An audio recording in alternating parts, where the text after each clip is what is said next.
फाटल्या कांय दिसांसावन देशभर व्हडा प्रमाणात पावस पडटा। केरळात पावसाचेर सावर आयला। पावसाक लागून मंगळारा सकाळी केरळांतल्या वायनाडात पालसणां कोसळपाचे घडणुकेंत मरप्यांचो आंकडो 308चेर पावलो।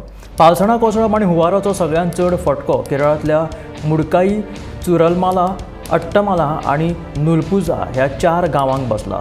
मजत कार्यांत लश्कर नौदळ, NDRF, राज्याच्या आपत्ती निवारण दळांनी वांटो घेतला। वायनाड पालसणां कोसळून मरण आयिल्ल्यांचो आंकडो आनीकूय वाडपाक शकता। आतां मेरेन सुमार 308 जाणांक मरण आयलां। 200 जाण बेपत्ता आसात, तशेंच शेकड्यांनी लोक जखमी जाल्यात। हांगा आजुनूय पावसाचो नेट कायम आसा, ताका लागून केरळांतल्या 11 जिल्ल्यांतल्यो शाळा बंद केल्यात।